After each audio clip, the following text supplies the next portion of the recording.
പൊന്നൊളിയിൽ കല്ലറ മിന്നുന്നു, മഹിമയോടെ നാഥനുയർക്കുന്നു.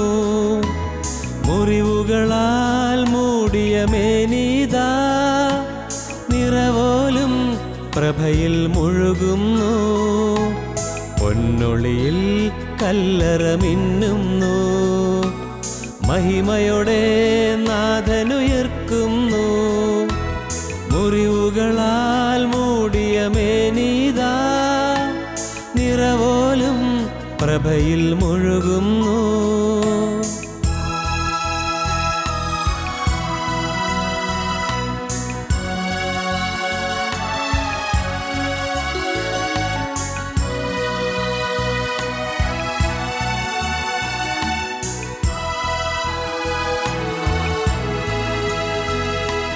തിരുശിരസിൽ മുൾമുടി ചൂടിയവൻ, സുരഭിലമാം പൂങ്കതിരണിയുന്നു. കണ്ണീരിൽ മുങ്ങിയ നയനങ്ങൾ കനകം പോൽ മിന്നി വിളങ്ങുന്നു. തിരുശിരസിൽ മുൾമുടി ചൂടിയവൻ, സുരഭിലമാം പൂങ്കതിരണിയുന്നു. കണ്ണീരിൽ മുങ്ങിയ നയനങ്ങൾ കനകം പോൽ മിന്നി വിളങ്ങുന്നു. പൊന്നൊളിയിൽ കല്ലറ മിന്നുന്നു, മഹിമയോടെ നാഥനുയർക്കുന്നു.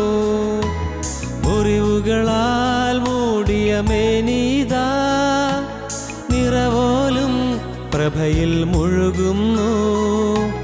പൊന്നൊളിയിൽ കല്ലറ മിന്നുന്നു, മഹിമയോടെ നാഥനുയർക്കുന്നു. മുറിവുകളാൽ മൂടിയ മേനീതാ, നിറവോലും പ്രഭയിൽ മുഴുകുന്നു. നിറവോലും പ്രഭയിൽ മുഴുകുന്നു.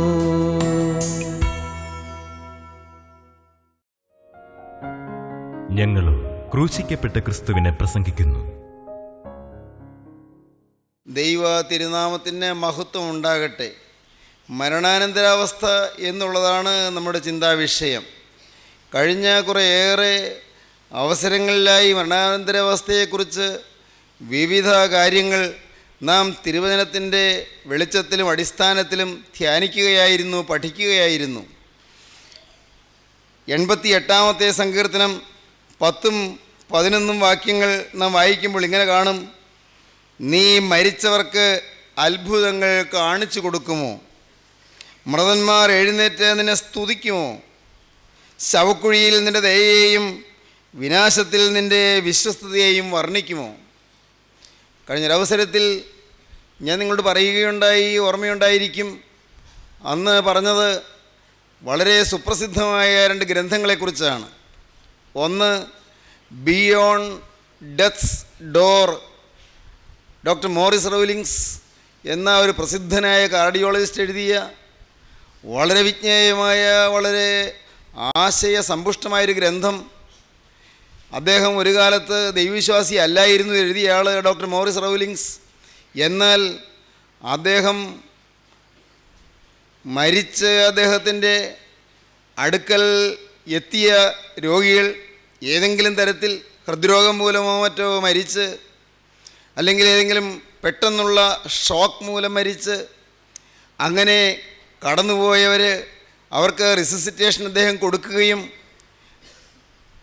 പ്രത്യേക ആധുനിക, അത്യന്താധുനിക സജ്ജീകരണങ്ങൾ ഉപയോഗിച്ചുള്ള കൃത്രിമ ശ്വാസോച്ഛ്വാസം കൊടുക്കുകയും ആ റിസസിറ്റേഷൻ മൂലം അവരിൽ ചിലരെല്ലാം ജീവൻ പ്രാപിക്കുകയും ചെയ്തതായ സംഭവങ്ങൾ ആ പുസ്തകത്തിൽ അദ്ദേഹം രേഖപ്പെടുത്തിയിട്ടുണ്ട്. റിസസിറ്റേഷൻ മൂലം ജീവൻ പ്രാപിച്ച് ക്ലിനിക്കലി ഡെഡായിരുന്നവർ, ഡോക്ടേഴ്സ് ഈ രോഗി മരിച്ചു എന്ന് സർട്ടിഫൈ ചെയ്തവർ, അവർ ജീവൻ പ്രാപിച്ച് വന്നപ്പോൾ അവരുടെ ആ മരണാനന്തര അവസ്ഥയിലുള്ള അനുഭവങ്ങൾ വിവരിച്ചതിനെക്കുറിച്ചാണ് അദ്ദേഹം ആ പുസ്തകത്തിൽ വിവരിക്കുന്നത്. Beyond death's door. അതുപോലെ തന്നെ മറ്റൊരു പുസ്തകമാണ് ഡോക്ടർ റെയ്മണ്ട് മോഡി എഴുതിയ ലൈഫ് ആഫ്റ്റർ ലൈഫ് എന്ന ഗ്രന്ഥം. ജീവിതത്തിന് ശേഷമുള്ള ജീവിതം, അതായത് മരണാനന്തരമുള്ള ജീവിതം. ലൈഫ് ആഫ്റ്റർ ലൈഫ് വളരെ വിശദമായൊരു ഗ്രന്ഥമാണ്. ആ ഗ്രന്ഥത്തിലും ഈദൃശമായ ഇപ്രകാരമുള്ള അനേകം അനുഭവങ്ങളും ധ്യാനങ്ങളും എഴുതി ചേർത്തിട്ടുണ്ട്. മരിച്ചവർക്ക് എന്തെല്ലാമാണ് സംഭവിക്കുന്നത് എന്നും അവരുടെ ജീവിതത്തിൽ ആത്മാവിൻ്റെ ലോകത്ത് അവർ അനുഭവിക്കുന്ന എന്തെല്ലാമാണെന്നും എല്ലാം അനുഭവങ്ങളുടെ വെളിച്ചത്തിൽ അറിയുകയും അതിൻ്റെ അടിസ്ഥാനത്തിൽ കൂടുതൽ ചിന്തിക്കുകയും കൂടുതൽ പഠിക്കുകയും കൂടുതൽ ഗ്രഹിക്കുകയും ചെയ്തപ്പോൾ ദൈവത്തിൻ്റെ വിശ്വാസത്തിലേക്ക്, ദൈവികമായ ബോധത്തിലേക്ക് കടന്നു വന്നയാളാണ് ഡോക്ടർ മോറിസ് റൗലിങ്സ്. ഞാൻ ആദ്യം പറഞ്ഞ ബിയോണ്ട് ഡെത്ത് ഡോർ എന്ന് പറഞ്ഞ പുസ്തകം എഴുതിയ മരണവാതിലിൻ്റെ അപ്പുറം, ബിയോണ്ട് ഡെത്ത് ഡോർ, മരണത്തിൻ്റെ വാതിലിൻ്റെ അപ്പുറത്ത്, ബിയോണ്ട് ഡെത്ത് ഡോർ എന്ന പുസ്തകം എഴുതിയ ഡോക്ടർ മോറിസ് റൗലിങ്സ് അങ്ങനെ ഒരു ദൈവവിശ്വാസിയായി തീർന്നു. ആത്മാവുണ്ട് എന്നും ആത്മാവ് നിത്യതയിൽ ജീവിക്കുന്നുവെന്നും ആ നിത്യതയെക്കുറിച്ചുള്ളതായ അനേകം കാര്യങ്ങൾ ഗ്രഹിക്കാൻ ഈ ഭൂമിയിലിരിക്കുന്ന മനുഷ്യന് സാധിക്കുമെന്നും എല്ലാമുള്ള കാര്യങ്ങൾ ഈ കാർഡിയോളജിസ്റ്റ് അദ്ദേഹം ഡോക്ടർ മോറിസ് റൗലിങ്സ് മനസ്സിലാക്കിയതിൻ്റെ ഫലമായിട്ടാണ് ഈ വലിയ അനുഭവങ്ങൾ അദ്ദേഹം പങ്കുവെച്ചുകൊണ്ട് ആ പുസ്തകം എഴുതിയത്. നാം വായിക്കുന്നത് എന്താണ്? നീ മരിച്ചവർക്ക് അത്ഭുതങ്ങൾ കാണിച്ചു കൊടുക്കുമോ? മൃതന്മാർ എഴുന്നേറ്റ് നിന്നെ സ്തുതിക്കുമോ? ശവക്കുഴിയിൽ നിൻ്റെ ദയയെയും വിനാശത്തിൽ നിൻ്റെ വിശ്വസ്തതയെയും വർണ്ണിക്കുമോ? അന്ധകാരത്തിൽ നിൻ്റെ അത്ഭുതങ്ങളും വിസ്മൃതിയുള്ള ദേശത്ത് നിൻ്റെ നീതിയും വെളിപ്പെടുമോ? എന്താണ് ഇതിൻ്റെ ആശയം? മലയാള വേദപുസ്തകത്തിൽ കാണുന്ന ഈ വാക്യം ഇംഗ്ലീഷ് ബൈബിളിൽ, ലിവിങ് ബൈബിളിൽ നാം ഇങ്ങനെ വായിക്കും. ഇങ്ങനെയാണ് തുടങ്ങുന്നത്: soon it will be too late, soon it will be too late. Of what use are your miracles when I am in the grave. അയ്യോ, എത്ര പെട്ടെന്നാണ് ആ സമയം വൈകിപ്പോകുന്നത്. Soon it will be too late. എത്ര പെട്ടെന്നാണ് കാലം അതിക്രമിച്ചു പോകുന്നത്, സമയം, അവസരം നഷ്ടപ്പെട്ടു പോകുന്നത്. Of what use are your miracles when I am in the grave.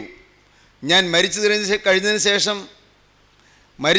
ശേഷം ദൈവമേ, നിൻ്റെ അത്ഭുതങ്ങൾ എൻ്റെ ജീവിതത്തിൽ എന്തെല്ലാം ഈ ഭൂമിയിൽ നടക്കുന്നു എന്നുള്ളതായ കാര്യങ്ങൾ എൻ്റെ ജീവിതത്തിൽ എന്ത് പ്രയോജനമാണുള്ളത്? ഞാൻ മരിച്ചു കഴിഞ്ഞതിന് ശേഷം ഇവിടെയുള്ളതായ ഈ ലോക ജീവിതത്തിൽ എന്തെല്ലാം അത്ഭുതങ്ങൾ നീ ചെയ്യുന്നു, എന്തെല്ലാം അതിശയങ്ങൾ നീ ചെയ്യുന്നു. ദൈവമേ, ഇതെല്ലാം ഞാൻ ശവക്കുഴിയിലായതിനു ശേഷം എനിക്ക് ഇതെല്ലാം അറിയുവാനോ അല്ല അത് അറിഞ്ഞതുകൊണ്ടോ എന്തെങ്കിലും പ്രയോജനമുണ്ടോ? Of what use are your miracles when I am in the grave. How can I praise you then. ദൈവമേ, അന്ന് എനിക്ക് നിന്നെ സ്തുതിക്കാൻ കഴിയുമോ? സങ്കീർത്തനക്കാരൻ്റെ ചോദ്യമാണ്. മരിച്ചു കഴിഞ്ഞതിന് ശേഷം, എല്ലാം ചാൻസസ് അസ്തമിച്ചതിന് ശേഷം പിന്നെ എനിക്ക് നിന്നെ സ്തുതിക്കുവാൻ കഴിയുമോ? How can I praise you then. പിന്നീട് ഞാൻ എങ്ങനെ നിന്നെ സ്തുതിക്കും? Can those in the grave declare your loving kindness. ദൈവമേ, ശവക്കുഴിയിലായവർ നിൻ്റെ സ്നേഹനിർഭരമായ കാരുണ്യ വായ്പിനെക്കുറിച്ച് അവർക്ക് പ്രഖ്യാപിക്കാൻ കഴിയുമോ? നിൻ്റെ സ്നേഹത്തെ പ്രകീർത്തിക്കാൻ പറ്റുമോ? നിൻ്റെ സ്നേഹത്തെ വർണ്ണിക്കാൻ പറ്റുമോ? Can they proclaim your faithfulness. നിൻ്റെ വിശ്വസ്തതയെ അവർക്ക് വിളംബരം ചെയ്യാൻ കഴിയുമോ? നിൻ്റെ വിശ്വസ്തതയെ, can they proclaim your faithfulness. നിൻ്റെ വിശ്വസ്തതയെ അവർക്ക് പ്രഖ്യാപിക്കാൻ സാധിക്കുമോ? വിളംബരം ചെയ്യാൻ കഴിയുമോ? Can the darkness speak of your miracles. ഇരുളിലായി കഴിഞ്ഞാൽ can the darkness speak of your miracles. നിൻ്റെ അത്ഭുതങ്ങളെക്കുറിച്ച് എൻ്റെ ആത്മാവ് ഇരുളിലേക്ക് പോയി കഴിഞ്ഞാൽ നിൻ്റെ അത്ഭുതങ്ങളെക്കുറിച്ച് എനിക്ക് വർണ്ണിക്കാൻ കഴിയുമോ, എനിക്ക് വിവരിക്കാൻ കഴിയുമോ? Can anyone the land of forgetfulness talk about your help? നിൻ്റെ സഹായത്തെക്കുറിച്ച് പിന്നീട് ശവക്കുഴിയിലേക്ക് പോയി കഴിഞ്ഞതിന് ശേഷം സംസാരിക്കാൻ പറ്റുമോ? മറവിയുടെ കയ്യത്തിലേക്ക് മാറിയതിന് ശേഷം, മരണത്തിൻ്റെ കയ്യത്തിലേക്ക് നീങ്ങിയതിന് ശേഷം, അന്ധകാരദേശത്ത് എത്തിയതിന് ശേഷം പിന്നെ എനിക്കത് കഴിയുമോ? പിന്നെ നിൻ്റെ വിശ്വസ്തയെ വർണ്ണിക്കാൻ കഴിയുമോ? നിൻ്റെ സ്നേഹത്തെ വർണ്ണിക്കാൻ കഴിയുമോ? നിൻ്റെ കാരുണ്യ വായ്പനെ വർണ്ണിക്കാൻ കഴിയുമോ? ദൈവമേ, നീ ചെയ്യുന്ന സഹായങ്ങൾ വർണ്ണിക്കാൻ കഴിയുമോ? കാരണം എന്താണ്? സംഗീതക്കാരൻ പറയുകയാണ്, ഇതൊന്നും ലേറ്റാകാതെ ഇവിടെ വെച്ച് അനുഭവിക്കണം, എങ്കിലേ അവിടെ ഇതെല്ലാം സാധിക്കൂ. സഹോദരങ്ങളെ, എന്താണ് ഈ പറഞ്ഞതിൻ്റെ അർത്ഥം? നിങ്ങൾക്ക് മനസ്സിലായി കാണും. ഇവിടെ വെച്ച് നാം ഈ അനുഭവങ്ങൾ ഇവിടെ വെച്ച് ആർജിച്ചില്ലെങ്കിൽ അവിടെ ചെല്ലുമ്പോൾ ഒന്നിനും സാധ്യമല്ല. ഈ അനുഭവങ്ങൾ എന്ന് പറഞ്ഞാൽ എന്താണ്? ദൈവത്തെ സ്തുതിക്കുക, ദൈവത്തിൻ്റെ അത്ഭുതങ്ങൾ വർണ്ണിക്കുക, ദൈവത്തിൻ്റെ കാരുണ്യത്തെയും ദൈവത്തിൻ്റെ സ്നേഹത്തിൻ്റെ ആധിക്യത്തെയും വിവരിക്കുക, പ്രഖ്യാപിക്കുക, വിളംബരം ചെയ്യുക, ദൈവത്തിൻ്റെ വിശ്വസ്തതയെ വിളംബരം ചെയ്യുക. ഇതെല്ലാം ഇവിടെ വെച്ച് സാധിക്കാനുള്ള സമയം അത് വൈകിപ്പോകരുത്. ഓ ഐ ആം ടു ലേറ്റ് പറയുകയാണ്. ഓ ഐ ആം ടു ലേറ്റ്. ദൈവത്തിന് സ്തോത്രം. എന്താണ് കാര്യമെന്നറിയാമോ സഹോദരങ്ങളെ? ഇവിടെ കോരഹപുത്രന്മാരുടെ ഒരു ധ്യാനമാണത് എന്ന് 88-ാം സങ്കീർത്തനത്തിൻ്റെ തലക്കെട്ട് കാണാം. കോരഹപുത്രന്മാരുടെ ഒരു സങ്കീർത്തനം, യസ്രാഹ്യനായ ഹേമാൻ്റെ ഒരു ധ്യാനം. യസ്രാഹ്യനായ ഹേമാനും 39-ാം സങ്കീർത്തനം എഴുതിയ യബ്ദൂഥൂനും സങ്കീർത്തനം എഴുതിയ ഏഥാനും എല്ലാം കോരഹപുത്രന്മാരുടെ സന്തതി പരമ്പരയിൽപ്പെട്ടവരാണ്. ആരാണ് ഈ കോരഹപുത്രന്മാർ? സംഖ്യാപുസ്തകം വായിക്കുമ്പോൾ കാണാം. സംഖ്യാപുസ്തകം 14, 15, 16 അധ്യായങ്ങൾ വായിക്കുമ്പോൾ കോരഹപുത്രന്മാരാരാണെന്നും കോരഹാരാണെന്നും എല്ലാം നമുക്ക് മനസ്സിലാകും. സഹോദരങ്ങളെ, ദൈവത്തിൻ്റെ പരിശുദ്ധാത്മാവിനോട് മറുതലിച്ചവരാണ് കോരഹ്. കോരഹ്, ദാഥാൻ, അബീറാം ദൈവത്തിൻ്റെ പരിശുദ്ധാത്മാവിനോട് മറുതലിച്ചു, ദൈവത്തിൻ്റെ പരിശുദ്ധാത്മാവിനോട് എതിർത്തു. നിത്യനായ ദൈവം, തേജോമയനായ ദൈവം, ഒരിടത്തും വസിക്കാൻ ഒതുക്കാൻ കഴിയാത്തവനായ ദൈവം, ഒരിടത്തും ഒതുങ്ങാത്തവനായ ദൈവം മോശയിലേക്ക് ഇറങ്ങി നിന്ന് ആ തേജോമയനായ ദൈവം മോശയിൽ അധിവസിച്ച് തൻ്റെ ജനത്തെ 600,000 നടത്തിയത് അതിനെ ഉള്ളം കൊണ്ട് അംഗീകരിക്കുവാനോ അതിനെ ഹൃദയത്തിൽ സ്വീകരിക്കുവാനോ മോശയുടെ ഫസ്റ്റ് കസിനായ കോരഹിന് കഴിഞ്ഞില്ല. ഫസ്റ്റ് കസിനാണ്. പ്രിയപ്പെട്ടവരെ, വേദപുസ്തകം വായിക്കുമ്പോൾ കാണാം, അത് ഇന്നത്തെ ചിന്താവിഷയമല്ലാത്തതിനാൽ അതിലേക്ക് കടക്കുന്നില്ല. പക്ഷേ കോരഹ്, ദാഥാൻ, അബീറാം 3 പേര് മോശയുടെ അധികാരത്തോട് മത്സരിച്ചു. സ്പിരിച്വൽ അതോറിറ്റിയോട് മത്സരിച്ചു. മോശയിൽ ദൈവത്തിൻ്റെ പരിശുദ്ധാത്മാവ് നിക്ഷേപിച്ച ആത്മാവിൻ്റെ അധികാരത്തോടും ആത്മാവിൻ്റെ കൃപയോടും മത്സരിച്ചു. മോശയിൽ കൂടി മാത്രമേ യഹോവ സംസാരിച്ചിട്ടുള്ളൂ എന്നായിരുന്നു അവരുടെ ചോദ്യം. ഞങ്ങളും ശുശ്രൂഷകരല്ലേ എന്നാണ് ചോദ്യം. ഞങ്ങളും ദൈവത്തിൻ്റെ വേലക്കാരല്ലേ എന്നാണ് ചോദ്യം. ഞങ്ങൾ എന്നേ ചെറുപ്പം മുതലേ കണ്ടുവരുന്നവനല്ലേ ഈ മോശ എന്നാണ് ചോദ്യം. സഹോദരങ്ങളെ, ഓർക്കുക, സംഖ്യാപുസ്തകം നാം വായിക്കുമ്പോൾ അവിടെ ഞെട്ടലോടെ മാത്രമേ വായിച്ചു പോകാൻ പറ്റൂ. നിത്യനായ ദൈവം എഴുന്നള്ളി നിന്ന് പറഞ്ഞു, ഈ കോരഹിനെയും ദാഥാനെയും അബീറാമിനെയും കൂടാരത്തിന് മുമ്പിലേക്ക്, സമാഗമന കൂടാരത്തിന് മുമ്പിലേക്ക് വരുത്തുക എന്ന് പറഞ്ഞു. എന്നിട്ട് പറഞ്ഞു, ദൈവം പറഞ്ഞു, ജനത്തോട് വിളിച്ചു പറയുക, മത്സരികളായ കോരഹിൻ്റെയും കൂട്ടരുടെയും ആ സമൂഹത്തിൽ നിന്ന് വേഗം മാറിക്കൊള്ളുക, വേഗം മാറിയിട്ട് വേഗം ആ കൂട്ടത്തിൽ നിന്ന് മാറിയിട്ട് രക്ഷ നേടിക്കൊള്ളുക. കാരണം അവർ നിൽക്കുന്ന സ്ഥലം പിളരാൻ പോകുന്നു, ഭൂമി വിളരാൻ പോകുന്നു. ഭൂമി വിളർന്ന് അവരെ ഭൂമി വിഴുങ്ങാൻ പോകുന്നു. ജീവനോടെ ഭൂമിയിലേക്ക്, ആഴത്തിലേക്ക്, ജീവനോടെ മരിക്കാതെ തന്നെ ആഴത്തിലേക്ക് അവർ മൂടപ്പെടാൻ പോകുന്നു. ദൈവം വളരെ കർശനമായും കർക്കശമായും ദൈവം സംസാരിക്കുകയായിരുന്നു. സഹോദരങ്ങളെ, ഉണ്ടായത് എന്താണ്? ഇതൊന്നും ഭാവനയല്ല, ഇതെല്ലാം വ്യക്തമായ ചില വേദപുസ്തക സത്യങ്ങളാണ്, ചരിത്ര സത്യങ്ങളുമാണ്. അപ്പോൾ കോരഹിൻ്റെ മക്കൾ എന്തു ചെയ്തു? കോരഹിൻ്റെ പുത്രന്മാർ അവരെന്തു ചെയ്തു എന്നോ? അവർ വേഗം ആ കൂട്ടത്തിൽ നിന്ന് ഓടി. അപ്പൻ നിൽക്കുന്ന ആ മത്സരികളുടെ കൂട്ടത്തിൽ നിന്ന് മക്കൾ ദൈവത്തിൻ്റെ വചനം വിശ്വസിച്ചു, മോശയിൽ കൂടി വന്ന ദൈവത്തിൻ്റെ തിരുവചനം വിശ്വസിച്ചു. അവർ വേഗം ഓടി, അവർ സമാഗമനയുടെ അടുത്തിലേക്ക് ഓടിച്ചെന്നു. യാഗപീഠത്തിൻ്റെ മറവിൽ മറഞ്ഞു. അവരെ ഒളിച്ചു നിന്നു. യാഗപീഠത്തിൻ്റെ കൊമ്പിൽ പിടിച്ചുകൊണ്ട് ഒളിച്ചു നിന്നു. യാഗപീഠത്തിൻ്റെ മറവിൽ ഒളിച്ചു നിന്ന് അവർ ഭയത്തോടെ ദൈവത്തിൻ്റെ മഹത്വം കരയേറ്റിക്കൊണ്ട് നിന്നു. സംഭവിച്ചത് എന്താണ്? നിത്യനായ ദൈവം, നിത്യനായ തേജോമയനായ ദൈവം, മഹാപരിശുദ്ധനായ ദൈവം, വിശുദ്ധിയിൽ ഭയങ്കരനായി വിളങ്ങുന്നവനായ ദൈവം, അഗ്നിമയന്മാർ വിറയിലോടെ ആരാധിക്കുന്നവനായ ദൈവം അവിടുന്ന് കൽപ്പിച്ചത് അപ്രകാരം സംഭവിച്ചു. കോരഹ്, ദാഥാൻ, അബീറാം എന്നിവരിൽ നിന്ന സ്ഥലം അത് പിളർന്നു. അവർ ഭൂമിക്കടിയിലേക്ക് താണു, മണ്ണിനടിയിലേക്ക് താണു. അപ്പോൾ ഈ കോരഹിൻ്റെ മക്കൾ അവർ അതിൽ നിന്ന് രക്ഷപ്പെട്ടു നിന്നു. അവർക്ക് ദുഃഖമുണ്ട്. അവരുടെ അപ്പന് സംഭവിച്ച ആ അപകടത്തെക്കുറിച്ച് ദുഃഖമുണ്ട്. ജഡത്തിൽ നിന്ന് ജഡം, മാംസത്തിൽ നിന്ന് മാംസം, രക്തത്തിൽ നിന്ന് രക്തം. ആ അപ്പൻ്റെ മക്കൾക്ക് വേദനയുണ്ട്. അവർ വേദനയോടെ അവിടെ യാഗപീഠത്തിൻ്റെ മറവിൽ നിന്നുകൊണ്ട് അവരെ പാടി, സൈന്യങ്ങളുടെ യഹോവേ തിരുനിവാസം എത്ര മനോഹരം. 84 സങ്കീർത്തനം അതാണ്. സൈന്യങ്ങളുടെ യഹോവേ തിരുനിവാസം എത്ര മനോഹരം. എൻ്റെ ഉള്ളം യഹോവയുടെ പ്രാകാരങ്ങളെ വാഞ്ചിച്ച് മോഹിച്ചു പോകുന്നു. കുരിയിലൊരു വീടും ഇവൽ പക്ഷി കുഞ്ഞുങ്ങൾക്കൊരു കൂടും കണ്ടെത്തിയിരിക്കുന്നു. എൻ്റെ രാജാവും എൻ്റെ ദൈവവുമായി സൈന്യങ്ങളുടെ യഹോവേ, നിൻ്റെ യാഗപീഠങ്ങളെ തന്നെ. നിൻ്റെ ആലയത്തിൽ വസിക്കുന്നവർ ഭാഗ്യവാന്മാർ, അവർ നിന്നെ നിത്യം സ്തുതിച്ചു കൊണ്ടിരിക്കും. ഈ ഭൂമിയിലിരിക്കുന്ന കാലത്ത് മാത്രമല്ല സ്തുതി, അവർ നിന്നെ നിത്യം സ്തുതിച്ചു കൊണ്ടിരിക്കും. ബലം നിന്നുള്ള മനുഷ്യൻ ഭാഗ്യവാൻ. ഇങ്ങനെയുള്ളവരുടെ മനസ്സിൽ സിയോനിലേക്കുള്ള പെരുവഴികളുണ്ട്. കണ്ണുനീർ താഴ്വരയിൽ കൂടി കടക്കുമ്പോൾ അവർ അതിനെ ജലാശയമാക്കി തീർക്കുന്നു. മുൻ മഴയാൽ അത് അനുഗ്രഹപൂർണമായി തീരുന്നു. അവർ മേൽക്കുമേൽ അനുഗ്രഹം പ്രാപിക്കുന്നു, മേൽക്കുമേൽ ബലം പ്രാപിക്കുന്നു. വീണ്ടും അവർ പാടുകയാണ്, നിന്റെ പ്രാകാരങ്ങളിൽ കഴിക്കുന്ന ഒരു ദിവസം വേറെ 1000 ദിവസത്തേക്കാൾ ഉത്തമമല്ലോ.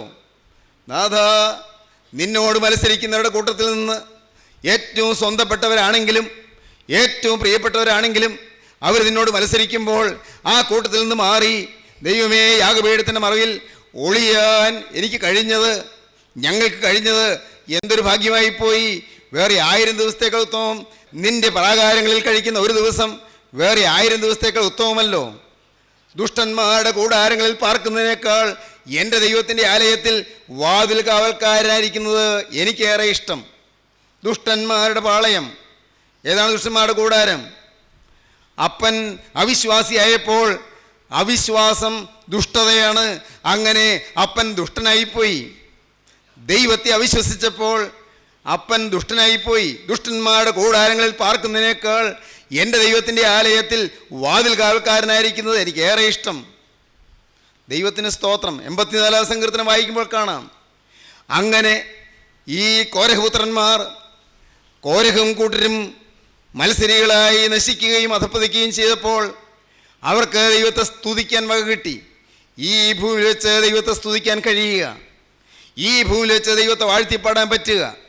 142 സങ്കീർത്തനത്തിൽ നാം വായിക്കും, കർത്താവേ, എനിക്ക് നിൻ്റെ നാമത്തെ സ്തോത്രം ചെയ്യുവാൻ എൻ്റെ ആത്മാവിനെ കാരാഗ്രഹത്തിൽ നിന്ന് പുറപ്പെടുവിക്കണമേ. കാരാഗ്രഹത്തിൽ ആത്മാവ് കിടന്നാൽ സ്തോത്രമില്ല, കാരാഗ്രഹത്തിൽ ആത്മാവ് കിടന്നാൽ സ്തുതിയില്ല. എവിടെയാണ് ഈ കാരാഗ്രഹം? അത് നമ്മുടെ ഓരോരുത്തരുടെയും ഹൃദയത്തിൽ തന്നെയാണ്, നമ്മുടെ ജീവിതത്തിൽ തന്നെയാണ് കാരാഗ്രഹം. അനേകരിന്ന് കാരാഗ്രഹത്തിലാണ് പ്രിയപ്പെട്ടവരെ, അനേകരിന്ന് ബന്ധനത്തിലാണ്, അനേകർ ലോകത്തിൻ്റെ ബന്ധനത്തിലാണ്, ലോകപ്രതാപത്തിൻ്റെ ബന്ധനത്തിലാണ്, ജഡത്തിൻ്റെ ബന്ധനത്തിലാണ്. അതുകൊണ്ടല്ലേ മനുഷ്യൻ പാപത്തിലേക്ക് പോകുന്നത്, അതുകൊണ്ടല്ലേ കൊലപാതകങ്ങൾ ഉണ്ടാകുന്നത്, അതുകൊണ്ടല്ലേ വേശ്യാവൃത്തികൾ നടക്കുന്നത്, അതുകൊണ്ടല്ലേ ബലാത്സംഗങ്ങൾ നടക്കുന്നത്, അതുകൊണ്ടല്ലേ വാടക കൊലകൾ നടക്കുന്നത്, അതുകൊണ്ടല്ലേ കൂലിത്തല്ലുകൾ നടക്കുന്നത്, അതുകൊണ്ടല്ലേ മദ്യപാനങ്ങൾ ഉണ്ടാകുന്നത്, അതുകൊണ്ടല്ലേ കഞ്ചാവും പാൻപരാഗും ഹോസ്റ്റലിലും കോളേജുകളിലും മറ്റുമുള്ള റാഗിങ് നടന്നുകൊണ്ടിരിക്കുന്നത്. എല്ലാം ബന്ധനമാണ്, എല്ലാം ശാപവുമാണ്, എല്ലാം പൈശാചിക ബാധകളാണ്. എൻ്റെ സ്നേഹിതരെ, നിങ്ങൾ അറിയുന്നുണ്ടോ? അനേകരിന്ന് പിശാചിൻ്റെ ജയിലറയിലാണ്, അനേകരിന്ന് സാത്താൻ്റെ ജയിൽ പുള്ളികളാണ്. അനേകരെ പിശാച് ഓരോരുത്തരുടെയും പാപത്തിൻ്റെ ചങ്ങലയിൽ കുടുക്കി അവൻ്റെ ജയിലിട്ടിരിക്കുകയാണ്. സാത്താൻ്റെ ബന്ധനത്തിൽ, ദുഷ്ടാത്മാക്കളുടെ ബന്ധനത്തിൽ, ദുരാത്മസേനകളുടെ ബന്ധനത്തിൽ ഇരുന്നാൽ സ്തുതിയില്ല. ദൈവവേദനയെ ഞാൻ നിന്നോട് ചോദിക്കട്ടെ, നിന്റെ ജീവിതത്തിൽ ചില ബന്ധനങ്ങളില്ലേ? ഇന്നും ചില ബന്ധനങ്ങൾ കുടിയും കിടക്കുന്നില്ലേ?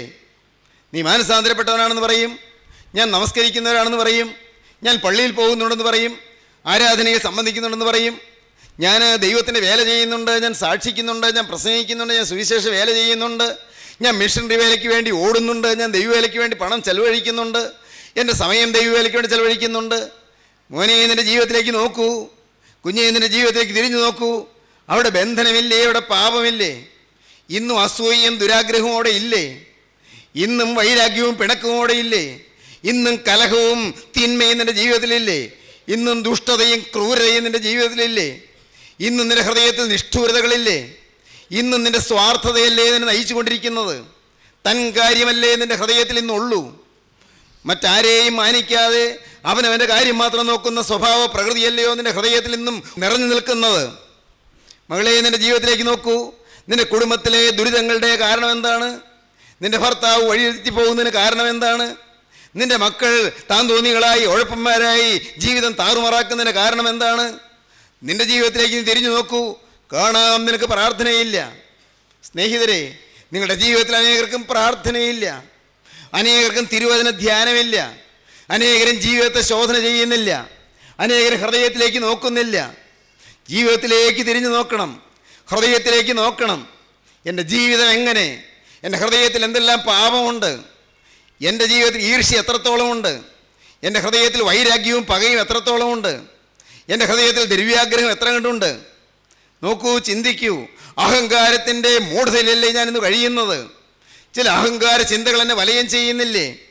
എൻ്റെ ഹൃദയം നിഗളം കൊണ്ട് നിറഞ്ഞു നിൽക്കുകയല്ലേ? തനിക്ക് താൻ പോരുമയും സ്വയപ്രശംസയും സ്വയമഹത്വവും എൻ്റെ കൂടപ്പിറപ്പുകളായി കൂടെ നിൽക്കുകയല്ലേ? എൻ്റെ ഈഗോ എന്നെ വലയ്ക്കുകയല്ലേ? എൻ്റെ ഹൃദയത്തിൽ ഒരു സ്വയം നിൽക്കുകയല്ലേ?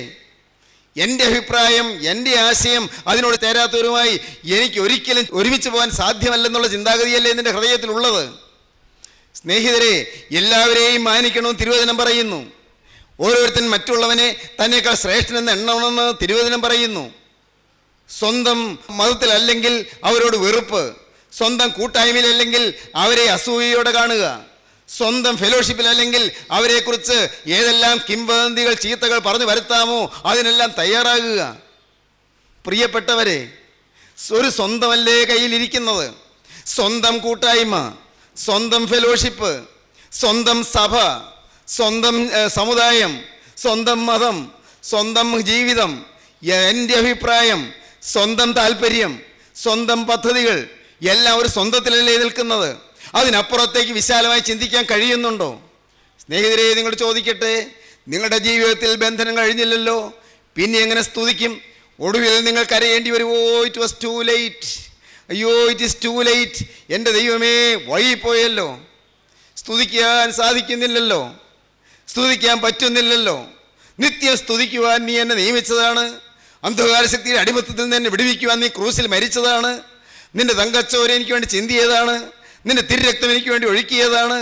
ഞാനിതെല്ലാം അറിഞ്ഞു, ഞാൻ പലരോടും പറയുകയും ചെയ്തു, പക്ഷേ ഞാൻ അനുഭവിച്ചില്ലല്ലോ കർത്താവേ. ദൈവജനമേ, നിങ്ങൾ ശാന്തമായി ആലോചിക്കണം. നിങ്ങൾ അനേകരെ വചനം കേട്ടവരാണ്, പക്ഷേ ജീവിതത്തിൽ അനുഭവിക്കുന്നത് ഇന്നും ബന്ധനത്തിലാണ്. സ്തുതിയില്ല, ആത്മാവിൻ്റെ ആരാധനയില്ല, ആത്മാവിൻ്റെ സ്തോത്രമില്ല. ശബ്ദത്തിലുള്ള പ്രൈസ് ദി ലോർഡുണ്ട്, ചുണ്ടിന്മേലുള്ള സ്തോത്രമുണ്ട്, ചുണ്ടില് അധരങ്ങളിൽ തങ്ങി നിൽക്കുന്ന സ്തുതിയുണ്ട്, ചുണ്ടിന്മേലുള്ള ഹാലേലുയായുണ്ട്, പക്ഷേ ഹൃദയത്തിലില്ല. എൻ്റെ സ്നേഹിതരെ, നിങ്ങൾ ഇന്ന് ഈ വാക്കുകളെ കേട്ടുകൊണ്ടിരിക്കുമ്പോൾ നിങ്ങൾ ചിന്തിക്കൂ, കർത്താവേ, എൻ്റെ ജീവിതത്തിൽ ഇതുവരെ പോന്നത് നാഥ എൻ്റെ ജീവിതത്തിൽ നേടേണ്ടത് നേടാതെയാണല്ലോ, ഇതുവരെ പോന്നത് ഞാൻ സമ്പാദിക്കേണ്ടത് സമ്പാദിക്കാതെയാണല്ലോ. യേശുവേ, നിന്നെ ഞാൻ നേടിയില്ല, നിന്നെ എനിക്ക് തരാനാണ് നീ ക്രൂസിൽ മരിച്ചത്. എന്നെ ബന്ധനത്തിൽ നിന്ന് വെടിവിക്കാനാണ് നീ ക്രൂസിൽ മരിച്ചത്. എൻ്റെ കെട്ടുകൾ പൊട്ടിക്കാനാണ് നീ ക്രൂസിൽ കെട്ടപ്പെട്ടത്, ആണികളാൽ കെട്ടപ്പെട്ടത്. നാഥ, നീ എൻ്റെ പാപം പോക്കുവാൻ നീ ക്രൂസിൽ മരിച്ചു, ഞാൻ വിശ്വസിക്കുന്നു. ദൈവമേ, ഇന്ന് ഈ വാക്കുകളെ കേട്ടുകൊണ്ടിരിക്കുമ്പോൾ ഞാൻ എന്നെ തന്നെ നിന്റെ പാദപീഠത്തിലേക്ക് സമർപ്പിക്കുന്നു. എന്നെ നീ ഒന്ന് തഴുകുമോ? എന്നെ നീ ഒന്ന് തലോടുമോ? എൻ്റെ മേൽ നിന്റെ കരമൊന്ന് വെക്കുമോ? നാഥ, ഇനി ഒരിക്കലും വൈകി പോവുകയില്ല. ഈ തീരുമാനത്തോടെ ഈ നിമിഷം ഞാൻ എൻ്റെ ഹൃദയം നിനക്ക് സമർപ്പിക്കുകയാണ്. എൻ്റെ ജീവിതം നിന്റെ കരങ്ങളിലേക്ക് തരികയാണ്. എൻ്റെ ആയുസ് നിന്നെ ഫലമേൽപ്പിക്കുകയാണ്. എൻ്റെ ഭാവി നിനക്ക് തരികയാണ്. ഇതിൽ പരം ഭാഗ്യം മറ്റൊന്നില്ല പ്രിയരെ. ക്രിസ്തുവിന് കൊടുക്കുന്നതായ ജീവിതം, ക്രിസ്തുവിനെ ഫലമേൽപ്പിക്കുന്നതായ ജീവിതം, ക്രിസ്തുവിനോട് ഉടമ്പടി ചെയ്യുന്നതായ ജീവിതം, ക്രിസ്തുവിന് ഹൃദയത്തിലേക്ക് ഇരിപ്പിടം കൊടുക്കുന്നതായ ജീവിതം, അത്യുന്നതനോട് ചേർന്ന് നടക്കുന്നതായ ജീവിതം, സ്വർഗീയ രാജാധിരാജന് ഹൃദയത്തിൽ വാസം ചെയ്യുവാൻ നിങ്ങൾ അനുമതി കൊടുക്കുന്നതായ ജീവിതം. യേശുവിനെ ക്ഷണിക്കൂ. ക്രിസ്തു യേശുവിനെ നിങ്ങളുടെ ഹൃദയത്തിലേക്ക് വിളിക്കൂ. ഉയർത്തെഴുന്നേറ്റ മെസ്സിഹ നിങ്ങളുടെ ഹൃദയത്തിലേക്ക് വരട്ടെ. സ്തുതി വരച്ചു തരട്ടെ. നാവിന്മേലും ഹൃദയത്തിന്മേലും സ്തുതി വരച്ചു തരട്ടെ. ഹൃദയ പലകയിൽ സ്തുതി എഴുതി തരട്ടെ. മരണത്തിന് ശേഷവും നിലനിൽക്കുന്ന സ്തുതിയിലേക്ക്, ജീവന്റെ റൂഹായുടെ ചലനത്തിന്റെ അത്യന്തം തേജോമയമായ അനുഭവത്തിലേക്ക് നിങ്ങളെ നയിക്കട്ടെ. ദൈവത്തിന്റെ ആത്മാവ് നിങ്ങളെ ഭരിക്കട്ടെ. അത്ഭുതങ്ങൾ നടക്കട്ടെ. ജീവിതം കർത്താവിന് സമർപ്പിക്കട്ടെ. ഓരോരുത്തരുടെ മേലും ക്രിസ്തുവിന്റെ കരം ഇപ്പോൾ വരട്ടെ. യേശു നിങ്ങളെ വാഴ്ത്തട്ടെ. യേശു നിങ്ങളെ അനുഗ്രഹിക്കട്ടെ. യേശുവിന്റെ തൃക്കരം നിങ്ങളെ തഴുകട്ടെ.